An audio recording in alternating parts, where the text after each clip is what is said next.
मेरी उम्र 85 वर्ष है। मैं 60 साल से कुंडली जागरण की साधना कर रहा हूँ। मेरे गुरु ने मुझे कहा था, निर्देश दिया था कि गुप्त विद्या को किसी से मत बताना, लेकिन कुंडली माता ने रात्रि को मुझे स्वप्न में कहा, रे साधक तू चिंता मत कर और मेरा आदेश मान। तो मेरी कुंडली साधना की प्रज्ञा का सारा ज्ञान जो है दे शिष्यों को, साधकों को, ताकि इस ज्ञान का प्रचार प्रसार हो। ये गुप्त ज्ञान है, लेकिन अब इसका प्रचार प्रसार भारतीय संस्कृति के अनुसार विश्व में करना बहुत जरूरी है। इसलिए तुम इस विद्या का, ज्ञान का प्रचार प्रसार करो, अन्यथा ये विद्या मेरे साथ ही चली जाती और मैं निस्वार्थ इस कुंडली जागरण की विद्या का प्रचार प्रसार कर रहा हूँ। देखो, ये जो मेरुदंड है, इस मेरुदंड में 33 देवताओं का निवास बताया गया शास्त्र में। इस पृथ्वी के अंदर जो है अनेक प्रकार के धन, सोना, चांदी आदि भरे पड़े हैं, लेकिन कोई जो है श्रमिक जो पुरुषार्थ करेगा, जो मेहनत करेगा और जान की बाजी लगा देगा, उसे ये सोना चांदी आदि कीमती चीजें मिलेगी। समुद्र में हीरे भरे पड़े हैं, लेकिन कोई अपनी जान की बाजी लगाएगा तो उसे मिलेगा। तो प्रकृति ने ऐसी व्यवस्था की है कि सब जमीन में रखी है। जो अकर्मण्य लोग हैं, जो पुरुषार्थहीन हैं, उनको ये धन प्राप्त नहीं हो। अरे हम साधक हैं, केवल पेट पालने तक ही करने की क्रिया करते हैं। सारी शक्ति प्राप्त करने के लिए साधना की जाती है। हमारे शरीर में अनेक मर्मस्थल है, लेकिन उन मर्मस्थलों को अगर जागृत किया जाए तो गुप्त जो शक्ति छिपी हुई है उनमें वो प्राप्त हो जाती। हमारा मेरुदंड भी मर्मस्थ है। इसमें जो है सारे शरीर पृथ्वी की भार टिका हुआ है, उसी प्रकार हमारे शरीर का सारा भार इस मेरुदंड पर टिका हुआ है। इसमें 33 कशेरुकाएं हैं।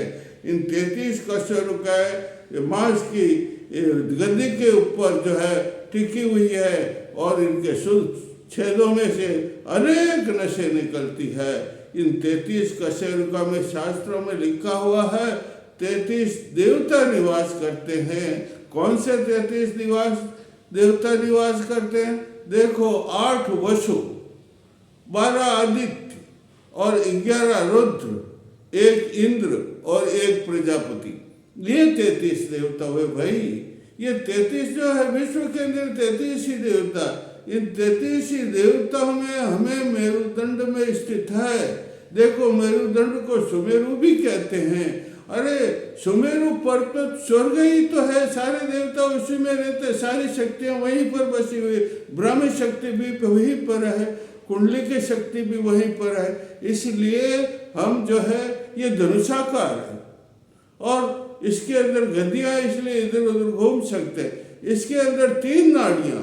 इसके आप मेरे इस चैनल को सब्सक्राइब करें, लाइक करें। मैं इतनी निस्वार्थ मेहनत करता हूँ, तो आप इसे प्यारा कमेंट भी करें।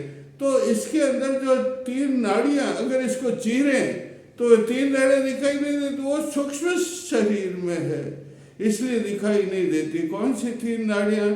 ईड़ा, पिंगला और जहाँ पर ये चंद्र नाड़ी, ये जो है पिंगला सूर्य नाड़ी, ये दोनों जहाँ पर मिलती, जैसे 2 तार होते धन और ऋण, ये मिलते हैं तब एकदम झटका लगता है नहीं, उसी प्रकार ये हमारी ईड़ा और पिंगला नाड़ी जब जो मिलती है तो वह एकदम शक्ति के केंद्र बन जाती है और उनके बीच में सुषुम्ना नाड़ी उत्पन्न होती है।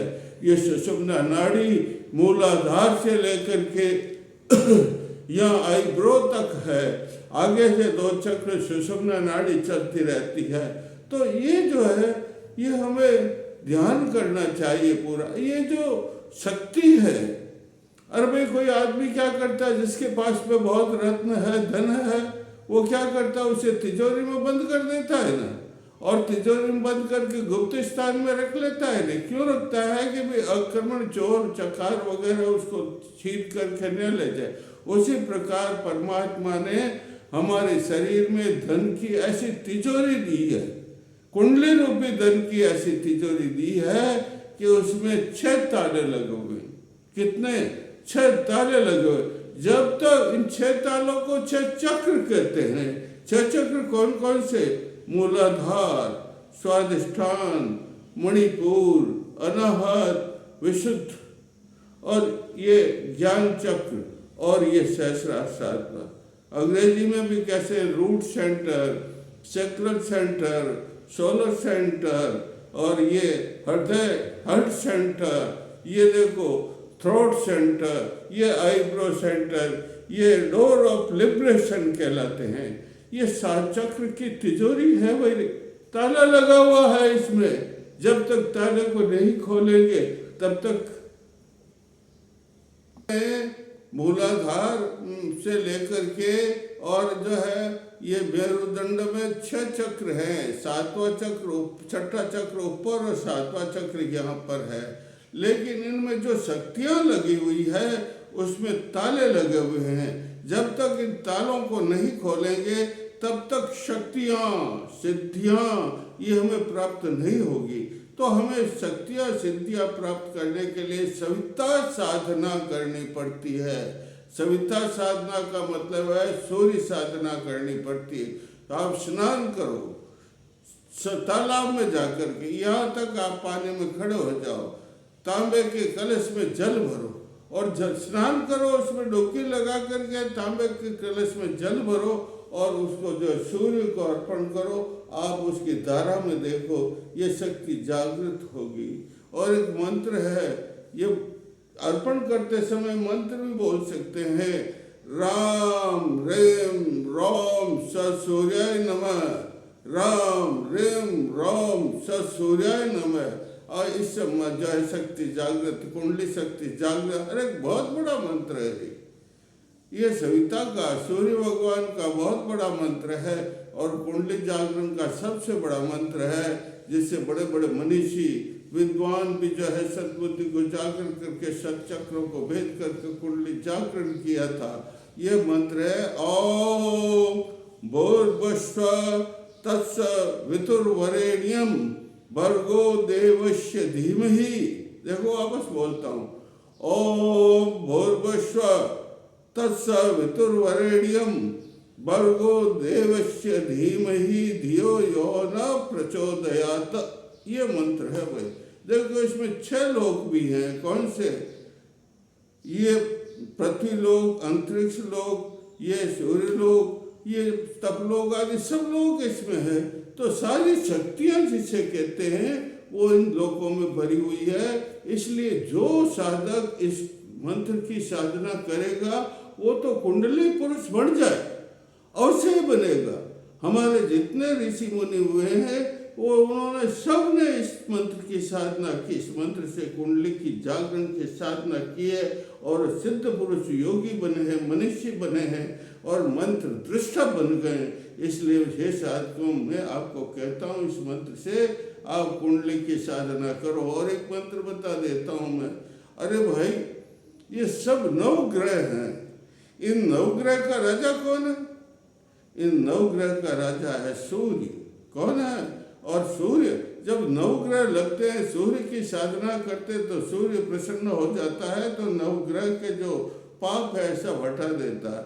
ब्रह्मा मुरारी त्रिपुरांतकारी भानु शशि भूमि शुद्धो बुद्ध शुक्र राहु ग्रह शांति करा भवंती। ये 9 ग्रह हैं, इनको शांत करने के लिए मंत्र बताता हूँ। ये 9 ग्रह लग जाते हैं तो सूर्य मंत्र बताता हूँ, जिससे ये ग्रह शांत हो जाते हैं, इनके पाप शमन हो जाते हैं। देखो, ओम नमः भगवते भास्कराय। राम लाल से अपना नाम बोलोगे, मैं बोलता हूँ राम लालस्य सर्वग्रह नाम पीड़ा शमनम कुरकुर स्वाहा। देखो वापस बोलता हूँ, ओम नमो भगवते भास्कराय। अपना नाम बोलोगे, मैं रामलाल का नाम, राम लालस्य सर्वग्रह नाम पीड़ा शमनम कुरकुर स्वाहा। शनिवार के दिन पीपल के वृक्ष के नीचे जाकर के दीपक लगा करके अब अगरबत्ती लगा करके आसन बिछा कर ये मंत्र जपें। लेकिन एक बात का ध्यान रखें, जब आप जाएं तो पीछे मुड़ करके न देखें, वापस लौट करके मंत्र साधना करके वापस घर आए तो पीछे न देखें। एक माला फेरे शनिवार के दिन, और फिर दूसरे दिन प्रातःकाल रविवार के दिन, रविवार का मंत्र है, प्रातःकाल फिर जो है जाकर के पीपल के वृक्ष के नीचे दीपक लगा दीजिए, जड़ में अगरबत्ती कर दीजिए, अपना आसन लगा लीजिए और 10 माला फेरो। कितनी माला फेरनी है? किस मंत्र की? ओम नमः भगवते भास्कराय, अपना नाम बोलो रामलाल, सर्वग्रह नाम पीड़ा भा समनाम को स्वा। यह मंत्र आप 10 माला फिर आपका जो कुंडली जागृत होगी और आपके नवग्रह की पीड़ा सब शांत हो जाएगी। वैसे सूर्य को सविता कहते हैं, ये इसको रवि कहते हैं, मित्र कहते हैं, भानु कहते हैं, भास्कर कहते हैं, दिनकर कहते हैं, दिनेश कहते हैं। इनके नाम से भी आगे नमः नमः लगा, जैसे भास्कराय नमः, दिनेश नमः, दिनकर नमः, इससे भी आज है कुंडली जागरण के प्रिय की साधना होती है। मैं कल आपको और इसका ज्ञान बताऊंगा, कल और भी मंत्र बताऊंगा। बोलिए जय श्री राम, जय श्री राम।